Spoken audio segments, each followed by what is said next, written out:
né? Então vamos começar logo. Daqui a pouco o pessoal vai chegando, a gente vai acrescentando aqui na aula, beleza? Pessoal, então o que que acontece? Nós já vimos dois tipos de dimensionamento de iluminação, né? De carga de iluminação.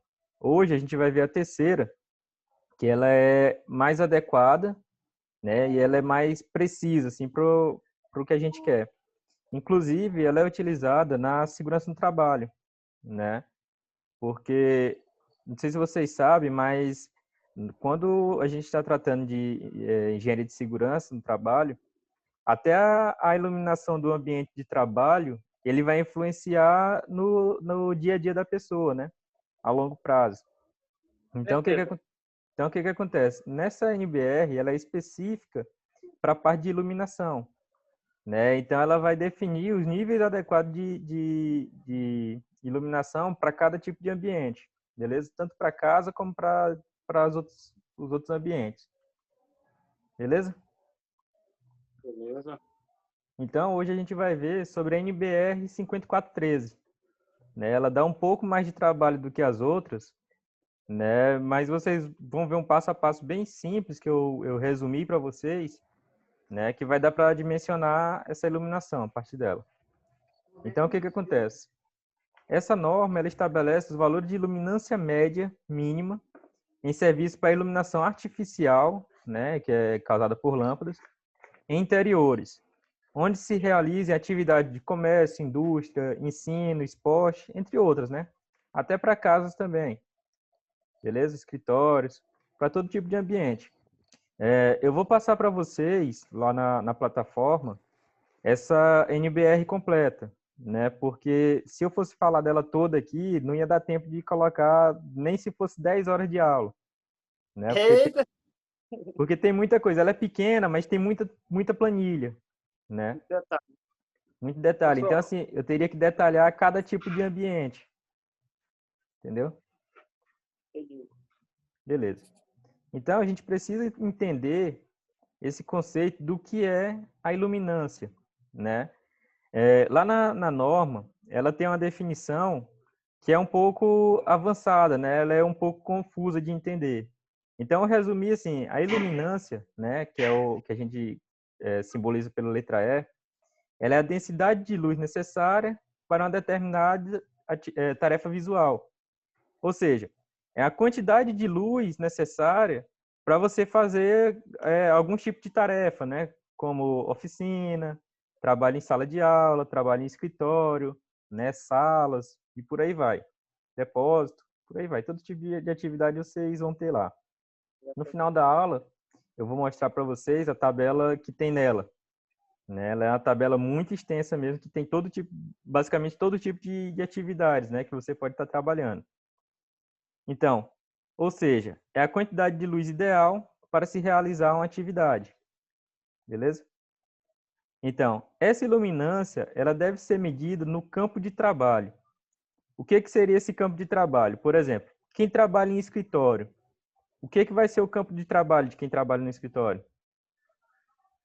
Seria a mesa, A né? mesa. Ou seja, A sala, Oi? a sala em si, né? Isso. A mesa.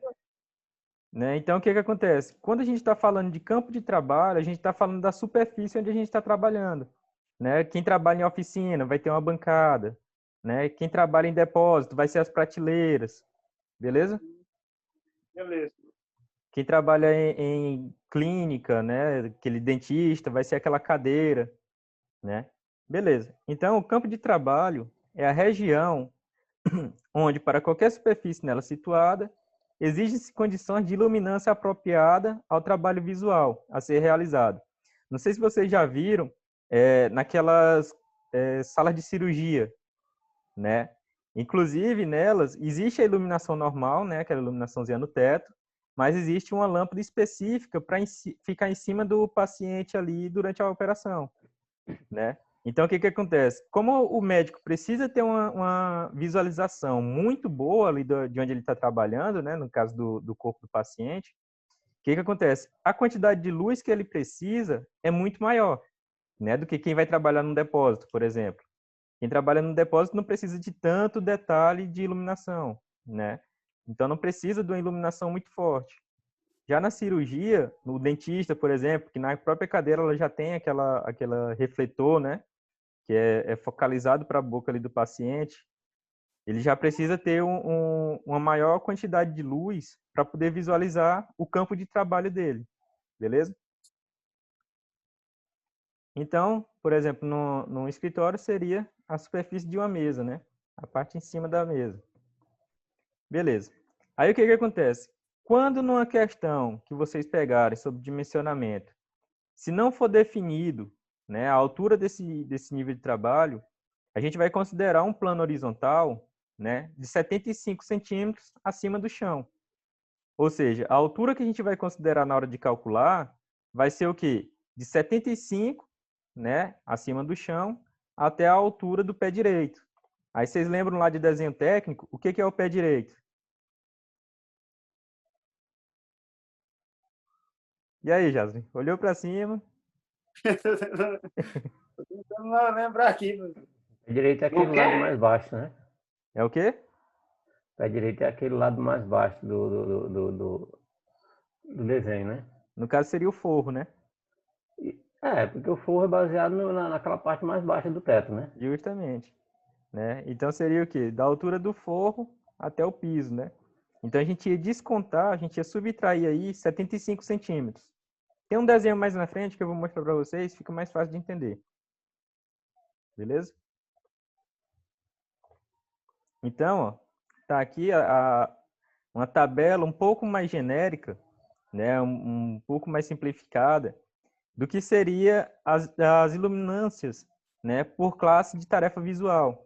Por exemplo, a iluminação para áreas usadas ininterruptamente ou com tarefas visuais simples, por exemplo, um escritório, uma sala de uma casa, né? Se eu tenho aqui, aí eu estou numa área pública com arredor escuro, ou seja, uma praça, né? Eu vou ter 3 níveis de iluminância, certo? A gente vai já definir, a gente vai já ver como é que eu defino qual das 3 que eu vou utilizar, né? Orientação simples para permanência curta, ou seja, a pessoa vai ficar pouco tempo naquela área, né? Eu tenho mais 3 valores aqui. Deixa eu pegar um outro aqui. Iluminação geral para a área de trabalho, né? Aqui a gente já falando de escritórios, né? De ambiente de loja, por exemplo. Então, quando eu preciso trabalhar com requisitos visuais normais, né? Trabalho médio em maquinaria, escritórios, eu vou ter esses 3 valores, né? De 500, 750 e 1000.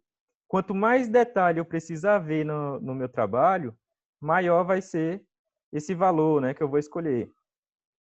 Tarefas com requisitos especiais, gravação manual, inspeção, indústria de roupa, que a pessoa precisa enxergar maiores detalhes, a gente já vê que já tem quantidade de luz, né, de lux, bem maior, né?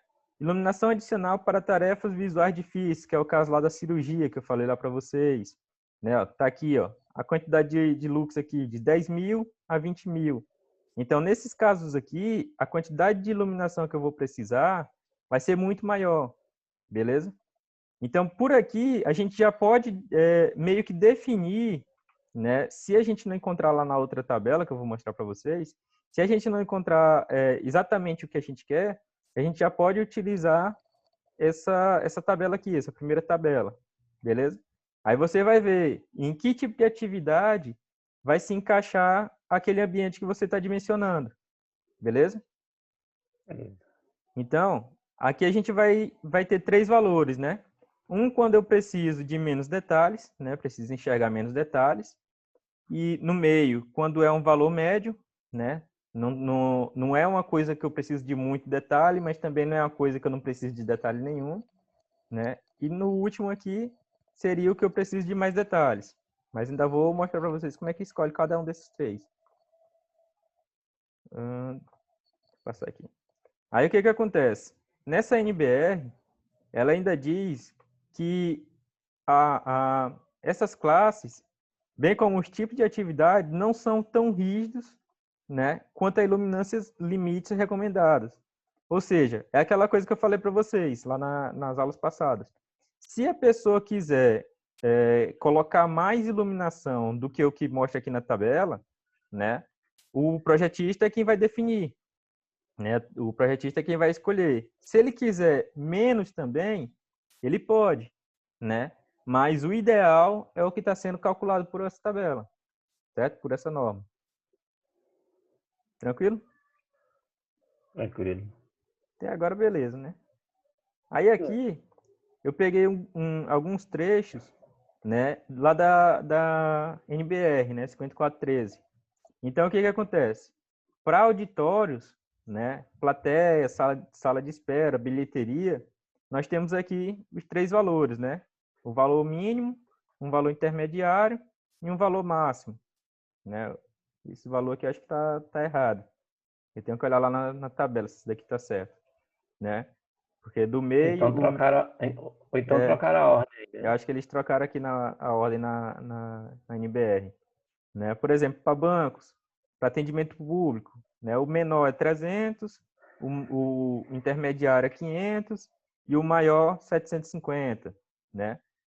Aí nós temos aqui para escritórios, né? Que tem registro, cartografia, né? Que exige mais papéis, é de 750 a 1.500. Desenho decorativo, né? De 300 a 750. Desenho de engenharia mecânica, arquitetura, de 750 a 1.500, né? Já que quem está trabalhando com desenho já vai precisar enxergar com mais detalhes, né? A gente vê lá nas plantas baixas que às vezes tem um detalhezinho pequeno, né? Até a espessura da linha, que eu falei para vocês lá na disciplina de desenho técnico, a espessura da linha pode indicar alguma coisa diferente, né? Então a gente precisa ter uma visualização um pouco melhor, né? Tem aqui para esporte, tem para escolas, né? Isso aqui são pedaços que eu tirei lá da norma, né? Mas se vocês olharem a norma lá, eu vou botar lá na plataforma para vocês, existe uma relação muito grande de quantidade de atividades, né? Acho que são umas 6, 7 páginas só dessa tabela, né? E caso vocês não encontrem nessas tabelas o tipo de atividade que vocês vão utilizar, aí vocês vão voltar naquela primeira que eu mostrei para vocês, beleza? Que ela é mais geral.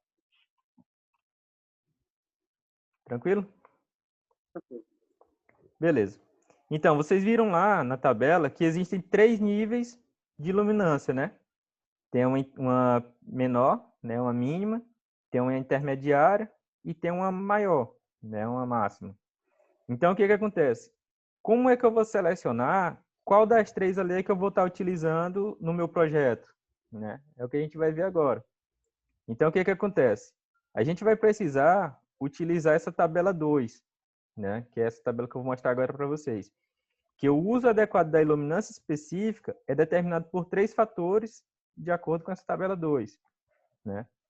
Tabela 2 que tem lá na norma seria esse daqui, né? Fatores determinantes da iluminância adequada. Então, o que acontece? A gente tem que levar em consideração a idade das pessoas que vão estar utilizando aquele ambiente, certo? Se for inferior a menos 40, eu vou dar um peso, né? Eu vou dar um valor nela de -1, né? Menos de 40 anos. Se for de 40 a 55, eu vou usar um valor 0. Se for superior a 55 anos, eu vou dar um valor 1. Né? Isso daqui é o que vai dizer se eu vou utilizar aquele valor menor, né? Aquele valor intermediário, que é o do meio, e aqui é o que vai utilizar o valor maior. Né? Então, assim, quanto mais idosa a pessoa é, né, a pessoa que vai estar utilizando aquele ambiente, maior tem que ser a quantidade de iluminação, né? Porque com o passar do tempo a gente vai perdendo um pouco da sensibilidade do visual, né? Velocidade de precisão, sem importância. Por exemplo, numa sala de casa, você tem necessidade de fazer algum serviço muito preciso? Não. Tem não, né? Numa cirurgia, por exemplo, né, que eu até já falei, você precisa estar enxergando muito bem o que você está fazendo, né, em que você está mexendo. No escritório, não é tão importante como lá na cirurgia, mas também não é pouco importante como numa casa, né? Então você vai estar utilizando esse valor do meio, né? Vai dar o peso 0 lá para ele. E a refletância do fundo de tarefa. Isso daqui a gente vai levar em consideração quanto de luz é refletido pelo teto, pela parede e pelo piso do ambiente, certo? Isso daqui eu vou mostrar para vocês ainda. Mas, por exemplo, uma parede que é preta, ela vai refletir mais ou vai refletir menos? Menos. Luz. Vai refletir menos. Então, o que acontece? Se ela vai refletir menos, a gente sabe que a quantidade de luz refletida vai ser inferior a 30%. Né? Não dá para a gente especificar sem utilizar um equipamento muito sensível para medir isso. Então, o que acontece? Como eu tenho uma quantidade de luz refletida inferior a 30%, eu vou ter que estar utilizando mais iluminação. Não é isso? Beleza. Então, o que acontece? Professor, mas eu tenho aqui 3 valores. Tenho como é que eu posso dizer? 3 características para o ambiente. Como é que eu vou relacionar as 3, né, ao mesmo tempo, para saber qual das 3 é que eu vou estar utilizando, qual das 3 luminâncias lá que eu vou estar utilizando? Como é que a gente vai fazer isso? A gente vai analisar cada uma daquelas características lá, idade, a precisão do trabalho, velocidade, né? E, terceiro, a refletância, né? Então, o que acontece? A gente vai utilizar o valor -1 para o que ficar na coluna da esquerda, 0 para o que ficar na coluna central e mais 1 para o que ficar na coluna da direita, certo? E a gente vai fazer o quê? Vai somar os 3 valores encontrados, né? Isso considerando o sinal, se for -1 ou se for mais 1, né? Aí eu vou mostrar ainda para vocês um exemplo, para ficar um pouco mais simples, um pouco mais entendido. Aí o que acontece? Quando eu somar os 3 valores, que eu coloquei lá na planilha, se eu encontrar um valor de -2 ou -3, a gente vai usar a iluminância inferior, né? Lembra lá daquela planilha? A gente vai estar utilizando o menor valor. Se eu encontrar de +2 ou +3, a gente vai estar utilizando a iluminância superior, né? E para os outros casos, que no caso seria o quê? -1, 0 e 1, a gente vai estar utilizando a iluminância média. Beleza? Agora parece que começou a dar um nó. Começou. Aí você acaba meio que no exemplo, a gente vai tirar essa dúvida. Oi? E aí a C bem todinha de novo, por favor. A Só C? para clarear. Isso. Pronto. Usar. Ó, lembra lá daquela planilha? Isso daqui, ó. Né?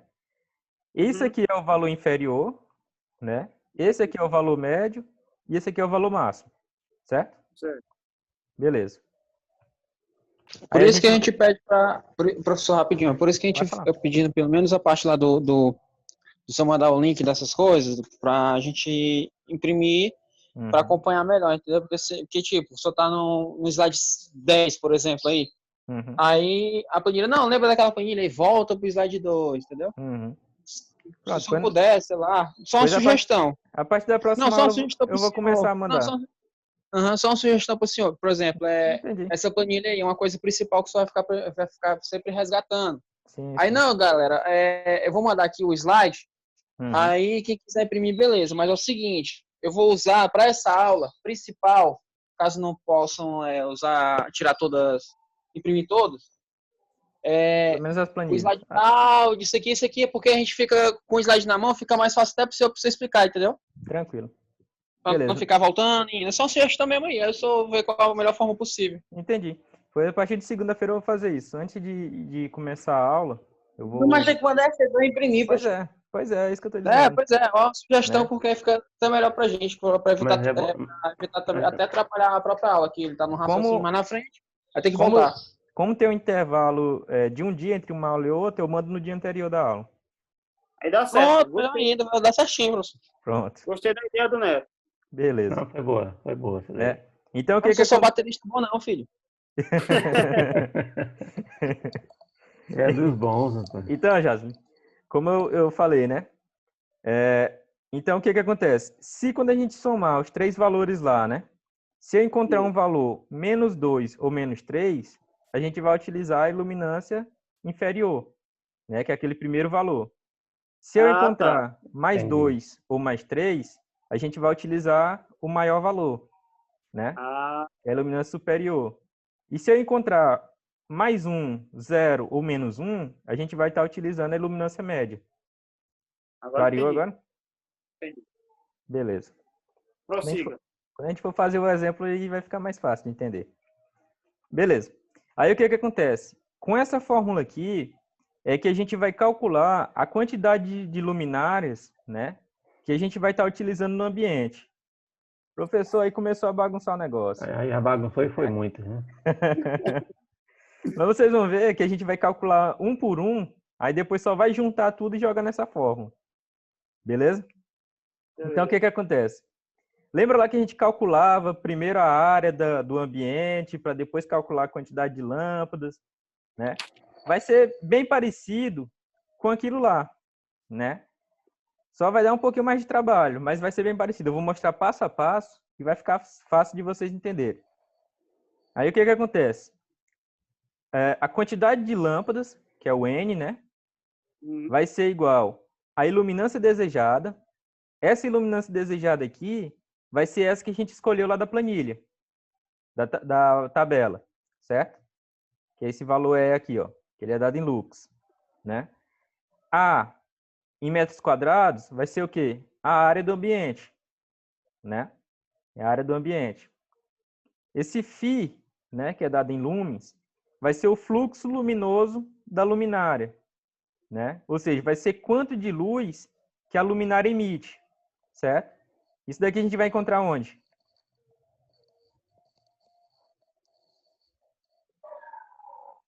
E aí, pessoal? Esse fluxo luminoso a gente vai encontrar onde? Pegou. Na caixinha da lâmpada. Na embalagem da lâmpada, né? É.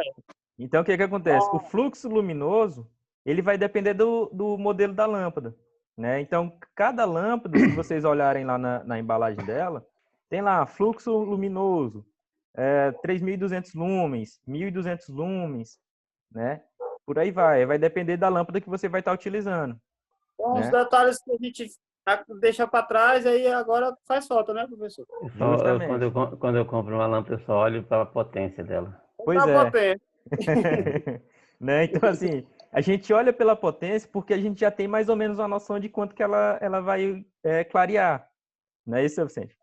É. Só que, assim, a gente não sabe ainda calcular se aquela lâmpada realmente é adequada para o ambiente, né? Agora a gente já vai começar a ver com mais detalhe, né? Já vai começar a dimensionar realmente quanto de lâmpada a gente vai precisar comprar. Beleza? Nós temos aqui um fator de utilização, né, que eu vou explicar para vocês o que é e como encontra ele, e o fator de manutenção, né, da luminária e do ambiente. Por exemplo, um ambiente que tem muito pó, a luminária vai ficar limpa? Não. Não, né? Então, o que acontece? Eu vou precisar ficar limpando essa luminária com maior frequência, né? Mas, por exemplo, uma casa, geralmente, a pessoa limpa diariamente, dois em 2 dias, no máximo, semanalmente, né? Então, a gente vai ver quanto que vai ser esse valor do fator de manutenção para cada tipo de ambiente, né? Um escritório que é limpo semanalmente, por exemplo, uma casa que é diário, uma indústria que é mensal, e por aí vai. Beleza? Então, a gente só vai precisar utilizar basicamente essa fórmula, né? Aí, como é que a gente vai encontrar cada um desses, né? O fluxo luminoso da luminária, né, que é medido em lumens, que é esse LM, que é a unidade lá, né? É a quantidade de luz que a lâmpada emite em todas as direções, né?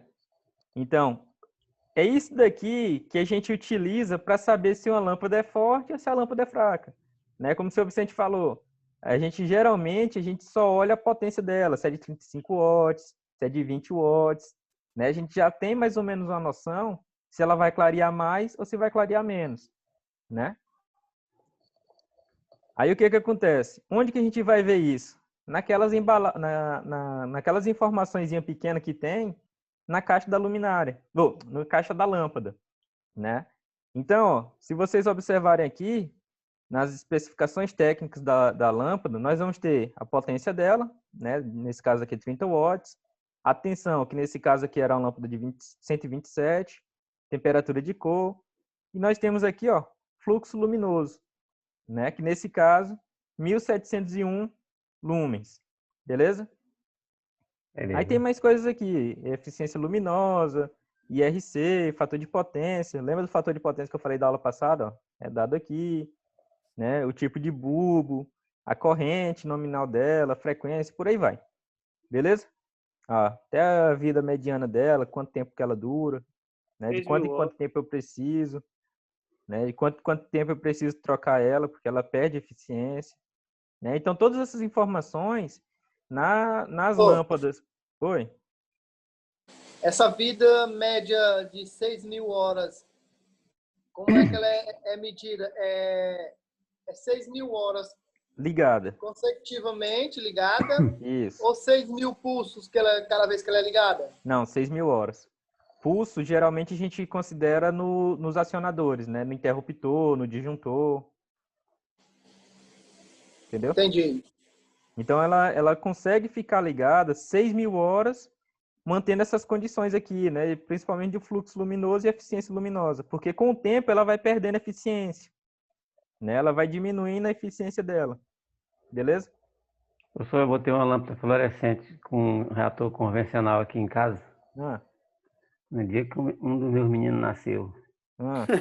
E ela foi queimar, esse mesmo menino já tinha 8 anos de idade já. Tá bom. Né? Porque Pagou dinheiro. Por que acontece? Ela não fica ligada direto, né? Essa vida útil que a gente considera aqui vai ser exatamente a quantidade de tempo que ela fica ligada. Se você usa ela menos, claro que ela vai durar mais tempo, né? E assim, antigamente as lâmpadas, aliás, todo equipamento, de certa forma, antigamente era feito para durar, né? Hoje em dia não, hoje em dia já é feito, parece que para queimar logo, não é isso? Porque eu senti uma diferença, né, falando mesmo em parte de instalações, né? Sim. Eu senti uma diferença com a lâmpada instalada com reator convencional, dura mais que com reator partida rápida. Sim, porque a partida rápida ela já dá um pulso maior, então ela desgasta mais a lâmpada. Tem isso também. Beleza? Pois é. Beleza. Então, pessoal, o que a gente vai precisar para esse cálculo, né? Professor. Oi. Agora estou em dúvida. Ele falou assim, reator, como chama reator convencional? Como é que ele é? É aquele mais antigo.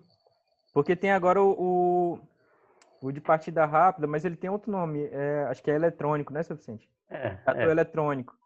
Ele já tem um circuito interno lá, uma eletrônica. Porque o convencional é aquele que você precisa colocar o start. Isso. E o eletrônico não precisa. Eu não preciso. Porque o eletrônico ele é partida rápida. Isso. Justamente. Não existe mais para vender no mercado, não. Tem não. O convencional não tem não. Tem não. É difícil encontrar. Beleza? Beleza. Pessoal, está acabando aqui o tempo já. E já é ligeiro demais. Né? O Jazzy gostou tanto da aula que não deu nem pra... Né? Então já a gente... A aula é tão boa que não tem cálculo ainda, mas do final não tem cálculo. Pois é. Calma aí que tá chegando. Na próxima aula já tem os cálculos. Professor, analisa bem aí, bota bem na tabela para mim, que eu tava copiando. Deixa eu ver se dá tempo. Não. Na outra. Essa aí. Olha, só enquanto... 10 segundos. 10 segundos. Tira o print, moço.